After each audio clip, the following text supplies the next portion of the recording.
studied English literature. Yes, sir. What was your optional for civil service examination? So my option was political science and international relations. Why did such a big change came?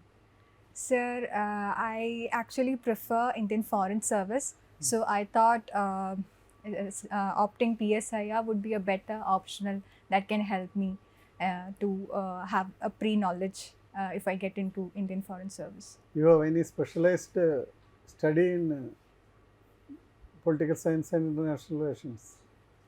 Uh, Sir, I Any specialized study you have done? no, sir, no, I haven't done. These days, lot of women empowerment programs are being undertaken by the government. Yes, sir. What do you think is the most important of that?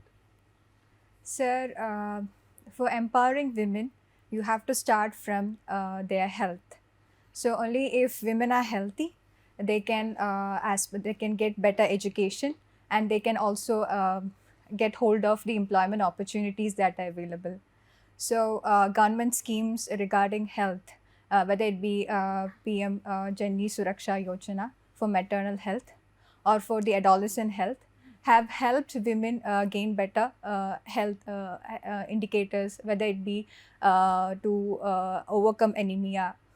So in that case, health schemes are important. And regarding education, and also for improving social indicators through Beti Bachao, Beti Padhao, such schemes. No, there are several schemes, but I asked you is to tell me what is the most important scheme out of that. Okay, sir. To state the most important scheme, I think a variety of schemes are important for the overall empowerment of women. I don't think one single scheme can empower women, because we have to invest in their health, education, and employment. Only then they can be empowered. So if suppose there is only a single scheme in health, so we can't take care of their education or their employment opportunities, sir. So Okay. What are the most important problems faced by Kozhikode? You are from Kozhikode. yes, sir. Sir, the most important problem that Kozhikode is now facing is waste, with regard to the waste. The district as such do not have enough waste processing or waste segregation facilities, and Kozhikode is increasingly urbanizing. So that is an issue the people are facing. And also Kozhikode faces an issue with respect to the congestion, the transportation. So if you go to Kozhikode, like you can see that the road lanes are very congested, and vehicles are honing, and like you don't have a better travel experience there. So that must be improved. And then Kozhikode also has a lot to do to improve its tourism facilities, so which the state is yet to explore. Okay. What is the difference between an ambassador and a high commissioner? Sir, a high commission is a diplomatic mission in Commonwealth nations, and one who heads the high commission, he is called a high commissioner. And diplomatic missions in other non-Commonwealth countries are called as embassies, and it is headed by an ambassador. Ambassadors are referred to as extraordinary and plenipotentiary. What does plenipotentiary mean? Sir, I believe plenipotentiary means you have to handle diverse areas, so you need to have a lot of skills in that. Not really. I mean, it just means that the ambassador has the authority to act on behalf of the government, sign treaties on behalf of the government, and so on. Okay, sir. It's an important term that is used to designate that authority. If you are given the chance to specialize in a particular region as part of your career in the foreign service, which region would you choose and why? Sir, I would very much like to choose India's neighborhood itself because we have a lot of potential. And also, South Asia is, regional organizations like SARC is termed as retarded, an example of retarded regionalism. So we have a lot to work in our own neighborhood. So in that manner, I would like to enhance connectivity in the region and also make it more economically prosperous, as we have seen in the case of ASEAN. So I would like to specialize in that, and also mending and making relations with countries better, so that they don't fear India as a big brother, but rather as a state that works in the interest of others, and also one that respects their sovereignty. You think that that comes under the control of an ambassador or high commissioner? Okay, sir. Okay, sir. I'm sorry, sir. Okay, ambassador. So we have to focus on non-wealth. So sorry, sir. I made a mistake there. It's okay. You mentioned SARC Yes, sir. in the region in terms of regional cooperation. Okay. How successful has it been? Is it in existence today? Sir, SARC has faced. I mean, SARC, when it was initially formed, it had big ambitions, and also with Pakistan on board, we thought that we could have a better future for South Asian region. But over years, SARC has come to a head, especially due to the India-Pakistan equation, where Pakistan has been continuously launching militant terror attacks on India, and because of which the 2016 attacks, India had to suspend the SARC meeting. And ever since, SARC has been not renewed as such, and India has turned its attention to BIMSTEC. But during COVID, we saw a kind of rejuvenation of SARC, where India tried to establish a SARC fund as such for the region, but largely it has been defunct. And India is shifting its attention to other regional organization which does not come with Pakistan, like BIMSTEC. So, has BIMSTEC been successful? Sir, the success of BIMSTEC is yet to be analyzed, because only recently BIMSTEC adopted a charter, and also India is leading BIMSTEC countries. We have this BIMSTEC ports conclave. So yet there are issues between neighbors, and such as connectivity issue, which we have to resolve. Only then BIMSTEC can be a success. You mentioned that India is seen as a big brother in the region. Yes. Do you consider China as part of the neighborhood countries, or you're excluding that from your mind when you talk about the big brother sphere of India? Okay. Sir, India's neighbors see India as a big brother because in the past there were incidents. For example, in the case of Nepal, due to Nepal adopting a controversial constitution, so we actually kind of blocked, we had a blockage there that blocked Nepal's trade. So that is one instance where India was seen as intruding into the internal affairs of the country.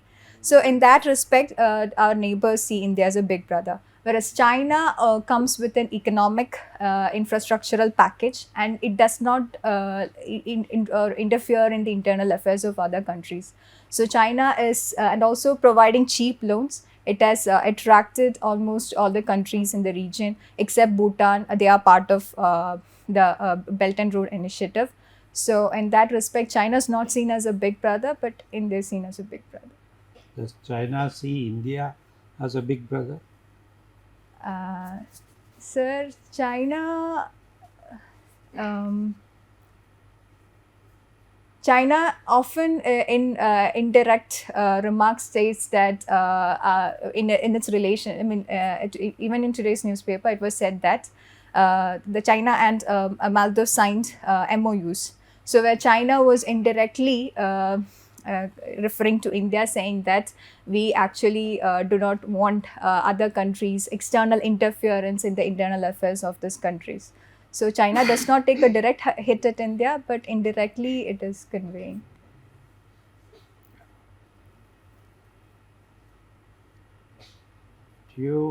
Are you aware that India had significant cultural influence towards the eastern part of the world, east of India? Okay. And therefore we have the largest Hindu temple in the world, Okay. not in India but somewhere towards the east. Yes. Can you tell me which is that temple and where is it located? Sir, it is Angkor Wat in Cambodia. How did it come about that you have such a large structure? When was Angkor Wat built? A rough time frame. Sir, I cannot recollect the rough time or the dynasty that built it, but even during the Chola time, we had, Chola kings used to travel as far as and conquered as far as Maldives, even to southeast. So it could have come in that way, the Hindu influence through trade and conquest. Did Indian kingdoms conquer countries towards the east? Or was it a different kind of influence and interaction? Sir, I'm not fully. Okay. India's relations with USA. How would you see its present status? Okay, sir, India's relation with US has come a long way. From India's closeness to USSR, India to nuclear deal with US in 2005. Ever since, we have been seeing an increasingly closer relations with US. And also during the Trump administration's time, India and US signed key defense cooperation agreements. And also US has designated India as an important partner and pillar of its Indo-Pacific policy. And so I would like to say that India and US are going through a very good relation right now, with China as their immediate rival to be contained. But at the same time, there are issues in the relations with recent US allegation into the assassination attempt on a US Khalistani citizen. So India has assured US that it will look into evidence and take necessary action in that respect. If you are posted to countries in the Middle East, Okay. or West Asia as we call it, that region, would you be comfortable as a woman diplomat? Sir, we have very good partners in West Asia like UAE, then Saudi also, and even Iran also. India has good relations with all these countries in the West Asia. So I don't think there would be an issue as such. There would be challenges, of course, with the geopolitical conflicts in the region, but I don't think it would be difficult for a woman diplomat to serve in West Asia. Yeah, some Indian women diplomats have worked in that region and have done very well. But you face situations where you are the only lady in a room full of men. Okay. Right now. Because that's how it functions. Okay. So that creates certain challenges, as you say. But it should not affect your ability to represent your country and get your work done. Right. That's it. Yes. Yeah, Gayathri, Yes, sir. you are an aspiring diplomat. Yes, sir. You heard of the Houthis right now, which is occupying Yes. Right. the Sir. front page of every newspaper and every drawing room discussion. Yes, sir. Imagine a problem. It's a live problem, obviously. How do you propose to resolved this? If you look at the Houthis' demand for, informing them of the shipping lanes, the shipping movements from the shipping companies. The shipping companies themselves feeling apprehensive, trying to chalk out an alternate course. And US and Israel pounding hard on the Houthis. Yes. You have a multi-stakeholder kind of conflict environment. As an aspiring diplomat, if you look at this problem, how do you propose to resolve this? Is it through dialogue, discussion, or is it through, contained, low-intensity conflicts? Sir, as a diplomat, definitely it is through dialogue and mediation. Especially, we have to engage with other players in the West Asian region. Houthis, we know, are proxies of Iran. So we have to engage diplomatically with Iran so that the country can do something to rein in the Houthis. We also have to engage other dominant player like Saudi Arabia so that we can contain it in a diplomatic manner. At the same time, India has deployed Indian Navy in the region to ensure that commercial shipping vessels are not hijacked or they are, in order to prevent attacks. So both ways, I think we can work to control the situation. But don't you think it's a time-consuming process, dialogue, discussions? But sir, it is time consuming. It's a question of lost opportunities even for India. Collateral damage, huge collateral damage in terms of lost trade opportunities. But Shippers slapping high costs. Yes, sir. Sir, otherwise, if suppose we are taking on a different path, like we are targeting the Houthis, like US is doing, then that will only escalate the problem. That will also lead to further spillover into the region. So though dialogue and diplomacy takes time, if you do the other alternative, if you use a hard power, so it will lead to more consequences and even prolong the conflict in the region. So though it may take time, we have to pursue that. Okay, quick jump to literature. You've done very well in your graduation and post-graduation. Stellar academic performance. Yes, sir. April is the cruelest month. Yes, sir. Breeding lilacs out of the dead land. Yes, sir. Famous poem starts with that. Yes. Again, one of those old English poems starts with when that April's with its chorus sute. Okay. Can you recall these two poems? Is there a distinct watershed movement in literature? Sir, April is the cruelest month. It's the starting of the poem Wasteland by T.S. Eliot. But I cannot remember the early poem that you quoted. I cannot remember that. So, Preface to the Canterbury Tales? Oh, by Chaucer. Okay, fine. Okay. So, did it mark two distinct phases of literature? Yes, sir. One talking about the sweet showers of April, another talking about the drought of April, the cruelest month. Is there a transition of sorts? Sir, the first one, it is about this pilgrim. Chaucer basically talks about the Pilgrim to Canterbury Tales. So, what is remarkable about that is, for the first time, in English literature began focusing on the common motley crowd of people rather than talking about legends as such. So, that is one landmark that literature witnessed through Chaucer's Canterbury Tales. And the other, that is T.S. Eliot's Wasteland, we saw the poetry being a bit more modern era started, and also poetry being realistic, talking about the devastations caused by the world wars and how that April is the cruelest month. And also we see the mix of, different, even Indian Sanskrit words like Shanti, Shanti, Shanti. The poem ends with Shanti, Shanti, like wishing for world peace and an end to such wars. So, can India be the Vishwa Guru at the end of it all? Sir, India has Eastern philosophy. Sir, India has the potential to be the Vishwa Guru. We have been showcasing our soft power, whether it be through our culture and whether it be a yoga and Ayurveda, and also like taking leadership of Global South, the depressed, disadvantaged. Fine. postmodernism, what are the recent trends? Can you make a critique in the postmodernist literature as it pans out in English literature? What are the significant trends that you notice as a critic?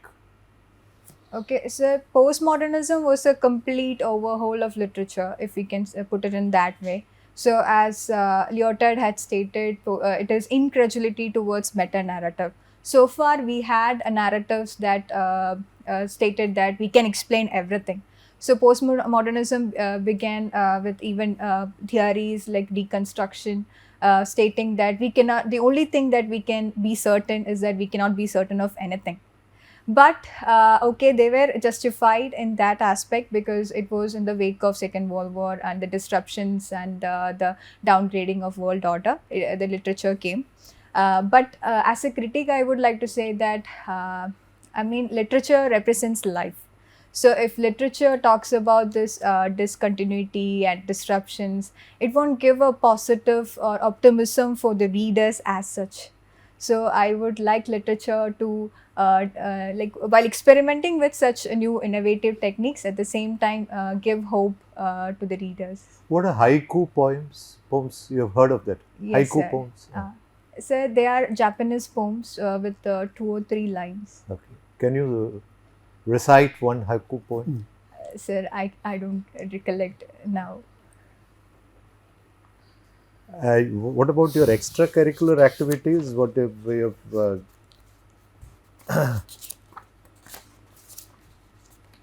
can you state something about your co-curricular activities? Secretary, literature, debate club, essay writing, functional, all on the Literature. front. Yes. Nothing outside it. Sir, I was always an arts person, a literature person. You were essentially a cerebral person, reading fiction, non-fiction. Okay, the recent fiction, Indian writing in English. Okay. Can you comment anything on Indian writing in English, right? The contemporary greats. Sir, what we witness now with respect to Indian writing in English is a reworking of myths. So we have, I mean, we, for a long time, Amicius, different Amicius Sita, like there was a reworking of mythical characters, and also even Chitra Divakarani's, portrayal of Draupadi. I mean, and that story being told from the perspective of Draupadi. So that is the main kind of trend that we are witnessing in literature now, Indian literature. Can you capture a similar trend happening in Malayalam literature in your own homestead? Okay, sir. I mean, what comes to my mind now is M.T. Vasudevan Nayar's Bheeman. So that Randam. Are you comfortable with Malayalam literature also? Sir, I don't read a lot. I don't read Malayalam literature a lot, but I have read couple. Okay. A Covenant on Water. Have you read?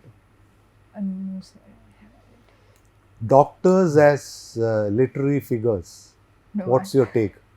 Medicos, those in the medical profession, turning to literature.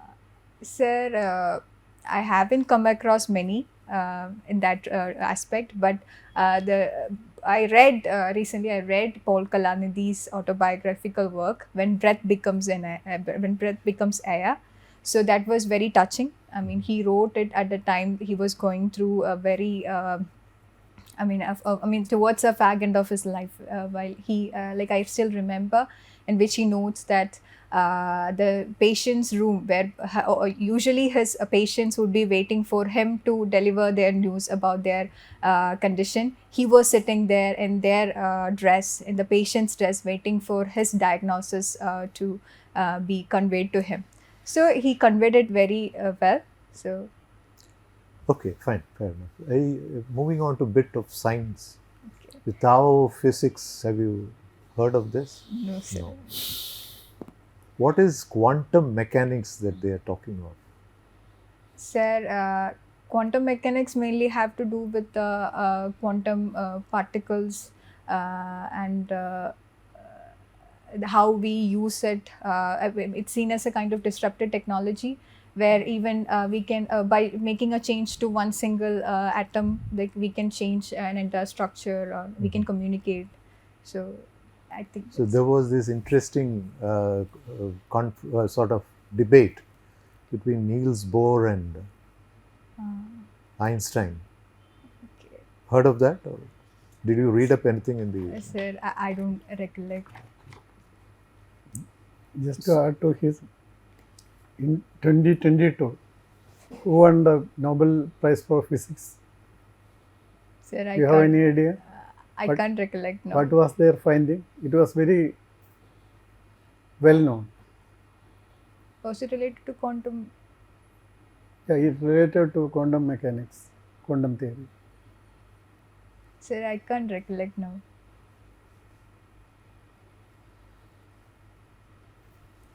Yeah, I am done. Thank you. So actually, we ultimately everything comes to economics. The whole human activity, whole existence come to the core requirement of economic principles. So now we have a lot of discussions going on revenue sharing between the center and the state, Yes, sir. the federal nature of the constitutional structure, the unitary nature of the Indian polity, and all those very core things which was discussed during the constitutional debates have been, like you said, a reworking of those debates are taking place in many of the states across the country. So according to you, what are the solutions for generating revenue of a state which is on the verge of a financial collapse, both from the tax revenue point of view and from the non-tax revenue point of view? We can focus more on the non-tax revenues that a state can generate to sustain its expenses and growth Okay. plans. Sir, there has been, there has been increasing conflict with, especially with the coming of GST. States has been saying that their fiscal autonomy is affected. So there are different ways in which states can increase their revenues, tax and non-tax. So tax revenues, with more investments in enhancing manufacturing capabilities, states can increase tax revenues. And also non-tax, I think states have to invest more in their human resource. What are the non-tax revenues normally that can be raised?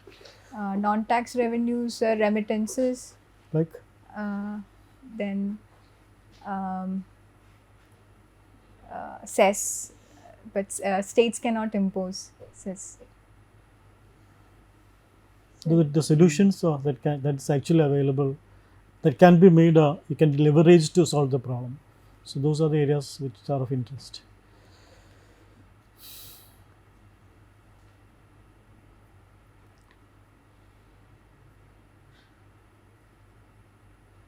Okay. And yeah, you can think about it, and then you want some time to think about it and answer, or we will. Sir, should I continue? Yeah, you should continue. Regarding non-tax. Non-tax revenue generation to Okay. resolve the financial stress in a state and under the federal systems. Okay, sir, I think the best way states can increase their non-tax revenues is through investing in human resource. So that, even so now we are seeing a trend in migration, and even a state like Kerala is more dependent on remittances. So by investing in human resource, we can increase their non-tax. Which state in India gets maximum remittances now? Sir, I can't recollect now. Is it Maharashtra? Which state was getting maximum? Kerala was getting. Now what but happened? Now it's not the top state getting. Okay. Have you come across this concept called constitutional morality? Yes, sir. And what does it mean? And how does it affect the governance of a country? So constitutional morality. And what is the role of a civil servant, particularly in understanding what is constitutional morality, and how we can practice it in your bureaucratic life? So constitutional morality means you are giving importance to the constitution above your regional or cultural any other identities. So even as a civil servant, when we face issues, maybe there is a conflict of interest, we have to give importance to the values enshrined in in the constitution. So whether it be a conflict where my religion conflicts with any of the government policies or issues, I have to give more importance to Can the you relate your answer to what Dr. Ambedkar mentioned on this constitutional morality? He had very specific views on constitutional morality during the debates. Any particular, can you relate your answer to what Dr. Ambedkar was thinking and what was discussed in the Sir, Dr. Ambedkar mainly emphasized that liberty, equality, and fraternity are trinities of the Yeah. Constitution, and we cannot divorce one from the other, and we have to uphold all this together. Otherwise, the constitutional values would be impacted. There is a very beautiful phrase that has come up for discussion in many of the forums these days. It is hesitations of history. Okay. Have you come across that? Hesitations of history. Sir, I haven't come across Yeah. it, but But can you, with related to the discussions that have taken place now, hesitations of history, sir, is it with respect to rereading of history? it is with respect to Dr. S. Jaishankar. Okay. Sir, hesitations of I think, sir, he would have been referring to the past mistakes that Indian foreign policy had committed and past lost opportunities that we could have taken. For example, like loss of UNSC permanent seat. I think it could have been that. Okay. So actually, if you look at the social structure, Okay. south of India and particularly in Kerala, there is a matriarchal system of this that is there. While patriarchy values were ruling the other parts of the country and even the entire globe to a large extent, but matriarchy was a very powerful force Yes. Sir. in which it has empowered women to a large extent in deciding the transfer of property and the social positions and things like that. So, what is your understanding of matriarchy and how do you link it to the possibilities of a faster empowerment of women? Sir, matriarchal system largely existed in Kerala, especially in the ruling class. So where the king would be the son of the next king, the would-be king would be the son of the king's sister. So in that way, like women had more power with respect to the affairs of the state, and they had a more say. And that women could get educated. They had ownership of assets and all that. But the extent to which that empowered women is highly contested because even then the power was with the king who was a patriarch. So we did not have queens. Very valiant queens, except a few. So if matriarchy empowered women to that extent, we would have had a lot of queens as such, but we do not have that much of. So I don't think that matriarchy empowered women a lot. Can you give one cue who controlled large part of India, who actually did lot of things to improve the plight of women in India? Sir, the queen, Jhansi Rani comes to my mind now, but She didn't rule rule a much. lot of. Yeah, so during Gupta period, we have. Have you heard about Ahilya by Holkar? Yes, sir, I did. What she did for women? Sir, I don't specifically know that, but she fought against the colonial forces. I'm aware of that, but I don't know specifically what she did for empowerment of women. See, one of the major reforms that has taken place, which has drastically changed the economic equations and the social and economic conditions of the downtrodden, was the land reforms in Kerala. Yes, sir. Can you mention something? What are your views and what is the impact it has, and how it has transformed the economic history of the state? Okay, so land reforms was a key policy of the government which empowered the downtrodden, where the land of the Jenmis, we had this Jenmi Kudian system. The land of the Jenmis, it was divided and given to people who were landless. So this enabled them to use that property to educate their children and to have better standard of living for the next generation. So and also to use it as collateral to access credit and all that. So that led to a betterment of the So downtrodden. if you look at the social reformers in Kerala, Okay. there is one person who stands out. That's Okay. Ayyankali. Okay. So how did he stand out, and what was the source of his strength? Sir, Ayyankali belonged to the Pulaya caste, and but compared to other Pulayas, his father was given, as I remember, his father was given land by the That is, land. that is a transformational point. Okay. Ownership, not Yes. as a subtenant, but as a basic tenant. Patta Yes. was given to him. Yes. So what was realized was that people who own or who has a direct access to land could Correct. come up and could have economic power to Yes, be equal to the other terms of the society. So that is the turning point. So Okay. that was a learning point from which. So now when you look about this inclusiveness that is required, what are the inclusiveness that has subsequently happened to include the poor in the mainstream of the country? What are the initiatives that have taken place in the last 10 years, 15 years, or post-independence? Okay. To include the poor. Inclusive development. What are the initiatives taken? And if I mean, suppose if you are in IAS instead of IFS for good reasons, so what would Okay. be your role? What would be your attitude towards these initiatives? Okay, sir. The foremost aspect of the scheme was the public distribution system that was launched to to resolve the issue of hunger among the poor people. And then there was this ICDS system, midday meal scheme, that came up as an inclusive scheme. And also we had like employment generation schemes like Manrega to ensure 100 days of employment for the rural poor. So these were some of the initiatives. And then post 2014, we are also seeing digital inclusion on the level of Aadhaar, then Jan Digitally accounts. included poor, DIP.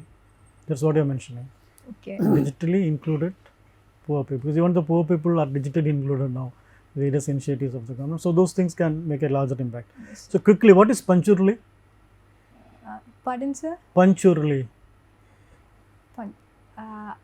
Sir, I Okay, can't. you see, there is an art form called Theyyam. Okay. Yes. Yes, sir. Can you? It's from Calicut. It's from the Kannur Calicut region Yes, sir. in the north of Kerala and the south of Canada. Okay. This Theyyam as an art form. This art form is a major folk art initiatives. So, what do you understand about Theyyam in your land, and what does it reflect? Okay, so Theyyam is a ritual art form that is mainly seen in North Kerala, especially practiced in the regions of Kannur. So you have elaborate makeups, masks, and it is enacted in specific months. So it is the important or remarkable aspect about Theyyam is that it is performed by the downtrodden caste. So, and at that time, it is seen that whoever performs Theyyam, even if that person belongs to a downtrodden caste, he is seen as a messenger of God or God incarnate. So even the uppermost, the whoever is at the upper level of society, that person will go and bow down before this God incarnate, irrespective of the caste differences. Okay. Can you mention some one or two Theyyams, name of the Theyyams, different Theyyams? Sir, I cannot recollect now. Panchurli. I can't recollect. What about Kantara? Have you seen that movie? No, sir, I haven't seen not that. seen. Okay. See, there is a very famous Jewish woman Jewish? Okay. whose name is Alice O'Connor, Okay. I haven't. a literary figure. Maybe at your age, maybe at a younger age also, she would have been an idol for many of the people. Ayn Rand. You have read about Ayn Rand's book, No, Atlas sir. Shrugged and all this. Okay. Last question to you is that we have heard about the English phrase showering praises, Okay. shower of praises. Okay. What is river of sorrow? River of sorrow, I think it's everlasting sadness, unending despair. River of sorrow is Damodar river, which because of overflooding I thought it has was a got phrase. the name of river of sorrow. Okay, okay, okay. Ask you, now there is a issue with regard to naming of our country. Okay. Government of India now wants to name it as Bharat. Many people say that no, we will not like to have Bharat, but continue to be called India. What is your opinion about this? Sir, even our constitution begins with that is Article 1 says that India, that is Bharat, shall be a union of states.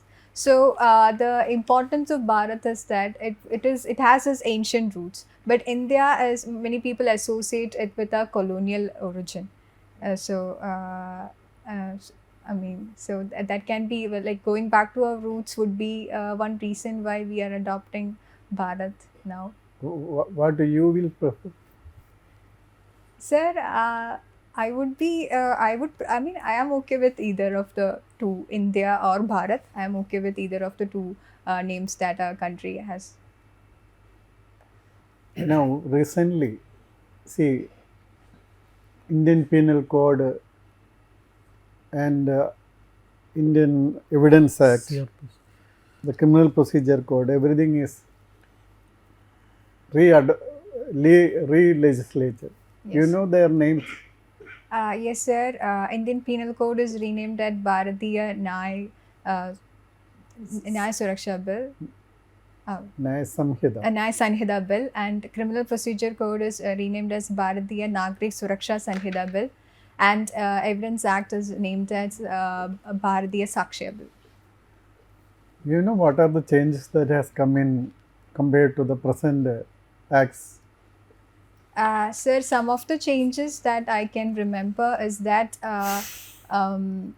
Terrorist Act has been included as a general crime, and also mob lynching will attract life imprisonment, and also there is going to be time-bound probe and also trial. So these are some of the things that, and also there will be, I mean, electronic recording of during search and arrest. So that will be that such evidences would be treated on par with those paper documents. Do you reckon truth serum administration, administering truth yes. serum, Yes, sir. is an ethical choice? Sir, it's not an ethical choice. Why? Why? I mean, I think it's because I mean it's done against the person's willingness, so that against the voluntary permission of a person. So that's why I think. No criminal will agree. Huh? No criminal will agree to open up his mind. Sir, for that we have to bring in other evidences, more concrete evidences, so that and also we can seek a voluntary permission. I will come to another area. Now, with regard to Kerala's economic development, almost all educated persons are getting out of Kerala to other states. Even for education also they go to other states. And definitely for employment, they go to other states or other countries. Yes. And there are no industries. Almost all industries are collapsed in Kerala. Nothing is coming up. Why Kerala is not developing at all in terms of its economy? Okay, sir. Kerala's economy mainly relies on tourism and now remittances. Kerala failed to create a strong manufacturing sector as such because of many aspects like the high wages in the state and exorbitant land cost, population density, and the geography of the state where 30% of the land is forest. So we cannot have such huge industries. And also we fail to develop even MSMEs to an aspect because trade unionism, then the frequent hartals. So all these were deterring investors to the state. So this is one reason we could not develop our manufacturing, and that's why even the latest example is Kitex Garments leaving Kerala and setting up its unit in Telangana. So that's the reason why people, I mean, even the state cannot create the jobs that matches the skills of its educated youth. So that's one reason the youth are migrating from the state. So you say that it is trade unionism that is actually impairing the state's development. Sir, it's one of the factors that impede state's development. Any other factors?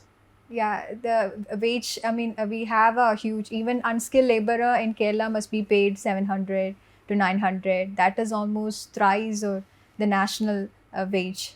So so we don't have cheap labor. But in the we state. give that happily to every Bengali, Assami, Bihari person coming here. We pay 1,000 rupees.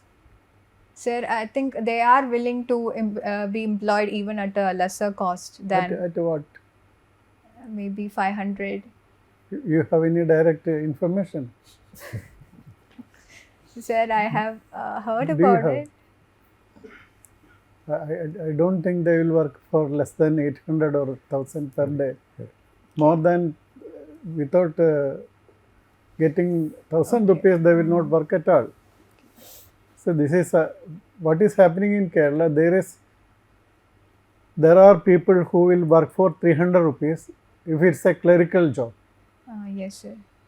But Okay. if it is anything connected manual job, even if it is giving 1,500 rupees, there is nobody.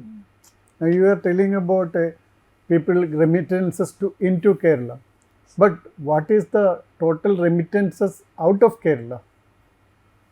That is also huge, sir, given that, I mean, young people are migrating for higher education abroad, even taking loans. There is actually a cash outflow from the state. No, I am not saying just like foreign remittances into Kerala, from Kerala, remittances are going outside. Okay, fine. The same way from Gulf, people migrated to Gulf or other countries send remittances into Kerala. 30 or more than lakh people are in Kerala who are sending outside.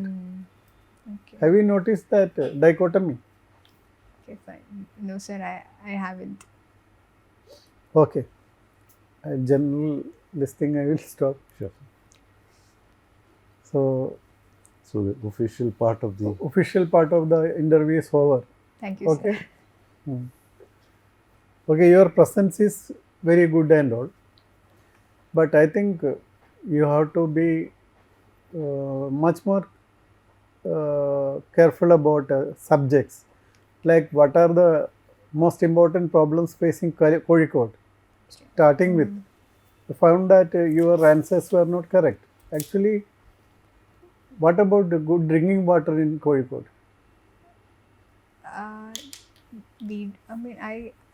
I think we have good drinking water. Good drinking water all throughout the year, there is no water problem. Sir, Where I from have the water comes to Kozhikode? borewell. Borewell? No. Water supply? Yes. How it is coming? sources of supply you think of. How is it coming to your house? Yeah. No, we take water from well. Well, Yes. you don't have any pipe system. Yeah, we do have pipes. I haven't come across that, sir. I haven't read about it anywhere. That's why I could not. Actually, Kannur, Kozhikode, everywhere has got a severe problem. Then health problem. Waste management problem, of course. Then, of course, the population problem is there. Population problem also is there. There are so many. So please check out what are the most important problems that are faced by Kerala and your district also. Suppose you are posted as collector there in a district, what you will do to improve the situation? Rather than identify the problem, then identify the solutions also, your solutions. So that should be done. And maybe prioritize them. yeah, absolutely. So that way your response will be a more structured, logical kind of response. Women empowerment program, prioritization, etc. You have to see recently the reservation for women in Lok Sabha and assemblies, that is passed. Yes. Don't you think that it is one of the most important steps for empowering women? Yes, sir. So I should have said that. such things should be rather than telling the major steps that are taken, like mutalak. Triple talaq. Mutalak is a step to actually empower women of a particular community, who are affected very badly. So there are areas where you have to be very Specific. the prioritization according to importance. That has to be done. Especially about Indian economy, Kerala economy. You know what is our total GDP now? 3.7 trillion. 3.7 trillion. It has gone up from that. We have crossed 4. Yeah. Yeah, we are now $4.3 trillion. Yeah. We are just near to Germany. Just cross this. And what is happening on the one side, our GDP is increasing. On the other side, disparities in the community in the society is increasing also, inequalities. 1% of Indian population holds 40% of the assets. 1% holds 40% of the assets. So, what are the steps taken by the government to redistribute this to the poor people, downtrodden? There are so many steps you can see. Can you say some? Okay. Quality. Sir, I can't think of anything. Like houses, free houses, Oh yeah, Awas Yojana. okay, Shaujalai, Yeah. free electricity, roads to every villages, then gas to 10 crore people. These are all actually transferring wealth from one side to the other side, because like Kisan Samman Yojana, it's about 2.6 lakh crore rupees are transferred from one side to the other side. So these are the ways by which government is trying to transfer and try to empower the poor people, so that the basic necessities of those people are met, so they can come up on their own. And importance given to SMEs, then skill development programs. Lot of skill development programs are coming up. Have you heard about this what laboratory? I have made it here somewhere. Serial, the first page. Adult tinkering laboratories. Labs, yes. What is it? For encouraging innovation. Innovations. What is our ranking in terms of innovations? And the innovation index, we are 40. Which is the first country? First country. I can't. I don't know, sir. So those things we have to be careful.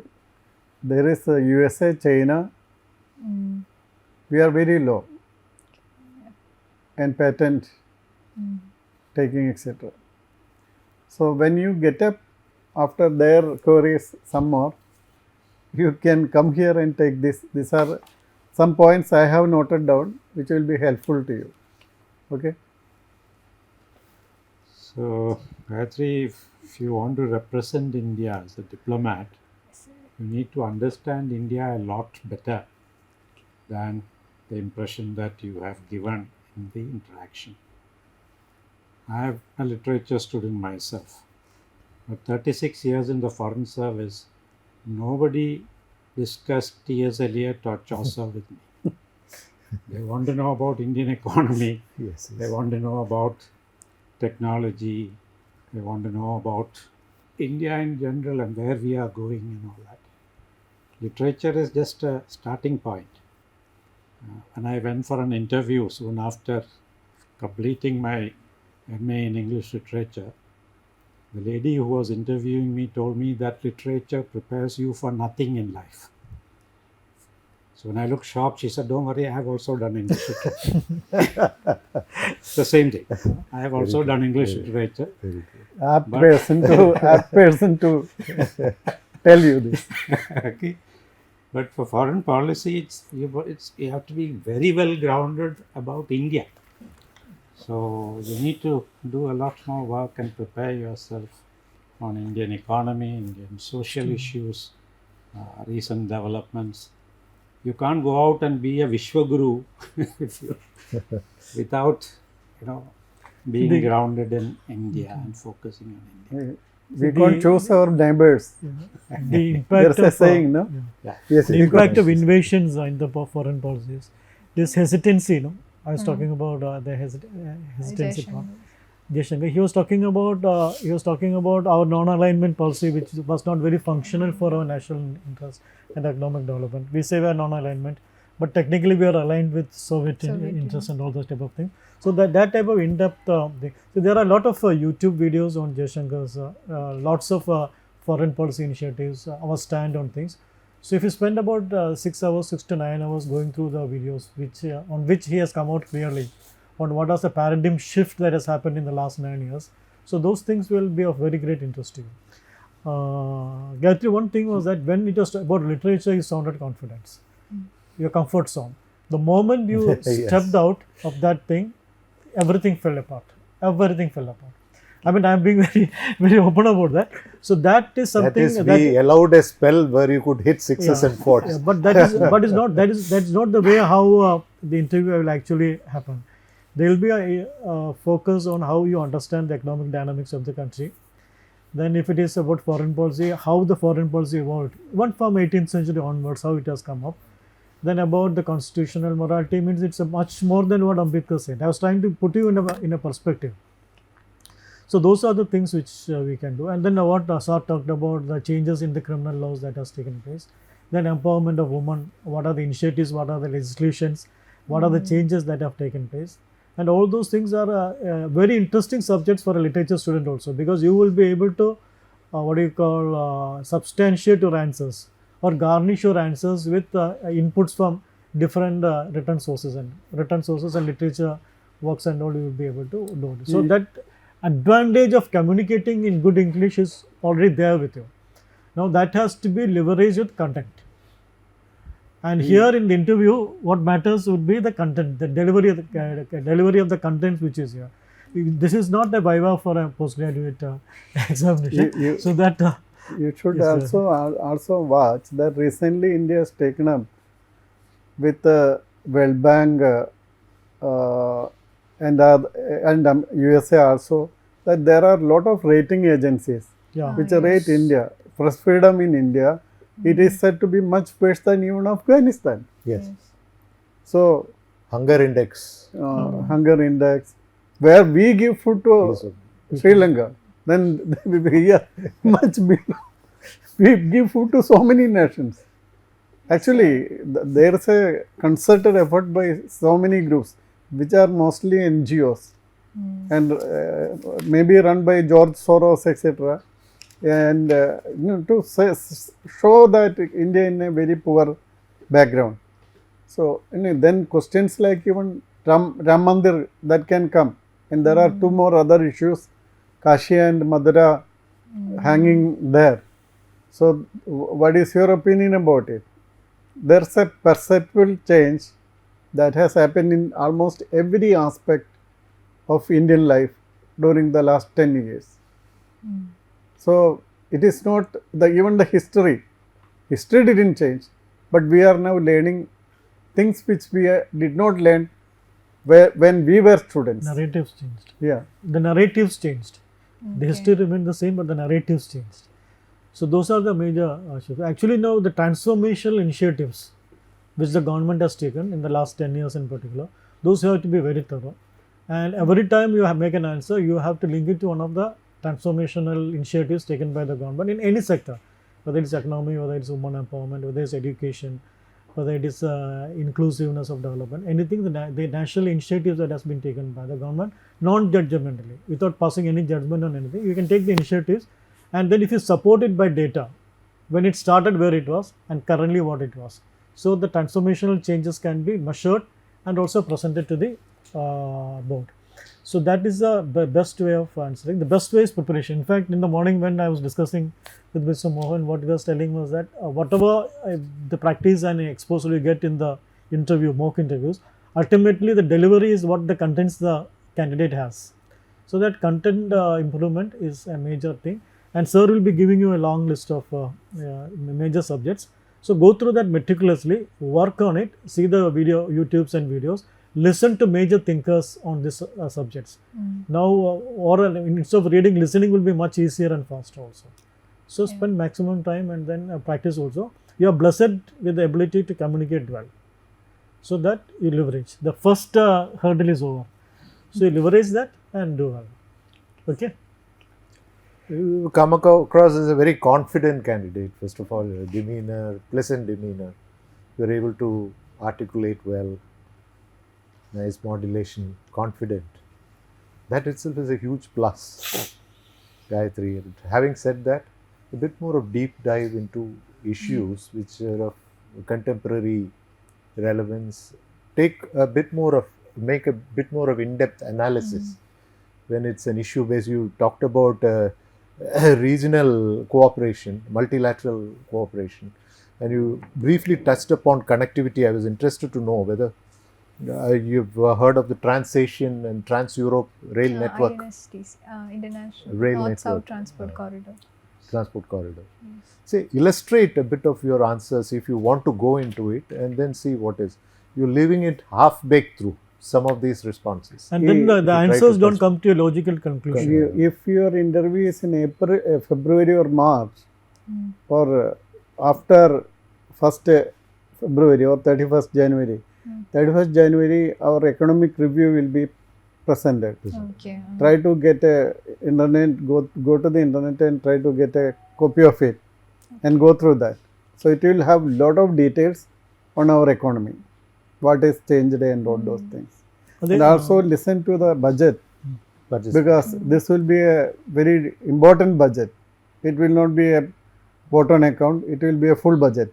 So listen to that also, because your interview can be, I think, only after that. Yes. So you will get lot of inputs in Indian economy Yes.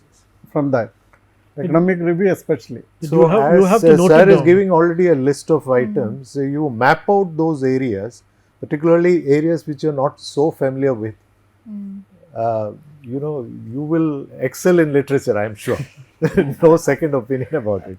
But they also know. Sir, it They're did also not seasoned come. enough. I mean, I was kind of nervous. Doesn't Actually, these matter. economic Doesn't indices, matter. There is no. these economic indices, you have to write down what are the Yes. economic indices and keep a note of that. Write it and then Map. map You it on. prepare spider charts. You know what's a spider charts? You at the center you plot the subtopic, and then like Surya, the various points, and within that is issues involved. Within that you try to script points for, against, if it is an issue based, or if it's a fact based questions. Crisply, if you can structure your answers, that will help you structure your answers pretty well. Graphical representation of something always helps. The learning theories have continuously proven that. I did not tell you. And then one thing I noticed is throughout your DAF, you come across more as the academic thought leader type of a persona. What are your extracurricular activities if somebody wants to take off on a tangent and ask you, besides the curricular, what do you do? there should be some response. In my what will you say? Sir, I read books. What about absurd drama? No. Absurd drama. Absurd drama. Have you acted in plays? Yes, sir. Then why not you say act? It could be a, that could was be a. That was in college. So what? You have you done NSS in college? Volunteering. Social service. I haven't, Volunteering? sir. No, not. It'd be good if you can mention something Yes. rather than self-improvement of something you have done to help somebody else. Social commitment. Yes. That kind of thing. If you Maybe the seva side of things. everybody at would have least. done something of it.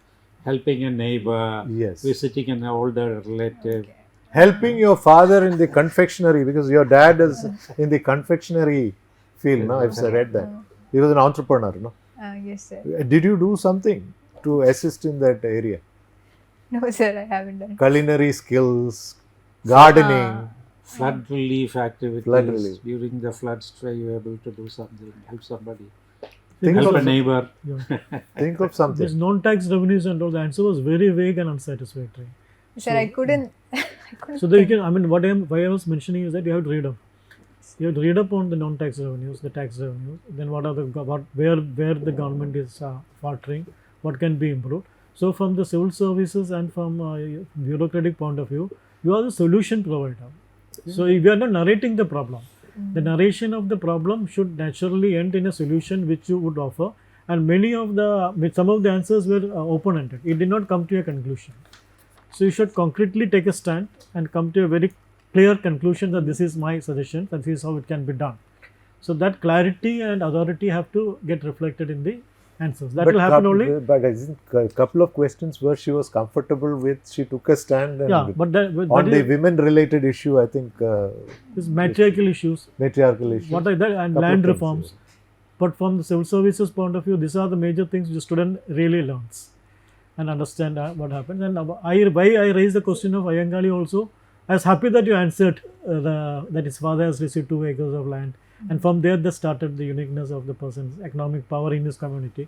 So those type of linkages, when you mention, it reflect an understanding of how the system works. But what is the failure of land reform? Actually, Failure. Many of the lands were not productive, agriculturally productive. No. Many could then tribals no, could. see, the SCs, STs, even now, Yeah, they do not have. if you take the landless or houseless people, homeless people, they outnumber everybody. So in spite of every effort, they don't have any livelihood. Just like in economics, classical economics or Karl Marxian economics, what you say is that what are the factors of production? Land, labor and capital. And land is not there. And in terms of labor, there's unskilled raw labor and capital. There is no capital. So how anybody improves? And what now I say, I am basically an economist. So basically I was in an Indian economic service also. So I will say that now capital also means technology. It is not just investment of cash. Intellectual capital. It is technology is very important in terms of everything. So unless all these things are available to some persons or one person, Yes. nothing can be done to improve him. That is the problem with the downtrodden. They don't have the land, they don't have the resources, they have only raw. So one thing government can do, skill improvement, their skill improvement, so that they become semi-skilled or even fully skilled for a particular job, etc., so that they can work. And second is to provide them technology. Government themselves, like DRDO, provides a lot of technology on food and all those things. And there are so many institutions like in Mysore, etc., who provides food products. How can it be done? So, like in NASA, etc., where they are preparing food for astronauts and all those things. Such technologies are transferred and given to people. I think, sir, Mysore is doing this Mysore, space nutrition program. Space nutrition. That's why I told Mysore. So actually, they actually give it on royalty Right. to many people, and then development like that. I am a governing body and institute body member in the Sri Chitra. So in Sri Chitra we have a technical wing where biotechnology wing is there. Like that, that technology wing should actually invent so many things, get patents. Lot of patents are coming. After the blood bank, of course, the very well known things are not come, but and valves also. But other than that, small things are coming. So one thing is that this innovation should improve. The tinkering laboratories, adult tinkering laboratories, its intention is that actually we couldn't know in our, when I was studying in 10th standard, actually it was an aided school, a test tube was not there. When you are Right, sir. Start imagine this a test test tube, At least in there was no question of laboratory. at least the sir used to show a test tube. That much was there, sir. I think he studied in St. Joseph's, which was even better perhaps in infrastructure. So it was the situation in that school. So things have, government themselves have changed a lot. So now children, small children can go to these laboratories. Actually they are guided and they can also think about creating new things. And there are some small children who have become entrepreneurs at the age of 12, at the age of 14. They have produced something. They have transferred the technology. Millionaires, some become millionaires. Some of them have become millionaires also. So all these things you should know. This when your father is in the confectionery, so one area is about food safety, food security. So all those related subjects also you can read up on that. So Calicut also has been on nutrition. and things. Then Because Calicut- confectionery, one board has the tendency to read out your DAF aloud. The chairperson will read out your DAF. So what Sometimes. happens? There will be some recency effect. They'll catch on a few words here. It registers in the mind, and then they start. City of Literature, no? What is City of Literature? Kozhikode. So the UNESCO's 2023, that those details, and then the Oh, history yes. of literary. Yesterday things something also happened there. Literature Yes, festival. Yesterday something Literature happened Yesterday there. something happened. So all those are latest things you should be on the Exactly. fingertips. It should be there. Okay. Then. Okay. Otherwise, aim for a score above 180. You have the potential if you fine tune those things, and that will take you to the IFS. Okay, sir. So wish you all the best. All the best. Thank you, sir. Prepare a little more and go ahead with confidence. Okay, thank you. All the sir. best. Remove that. Amrita IAS Academy.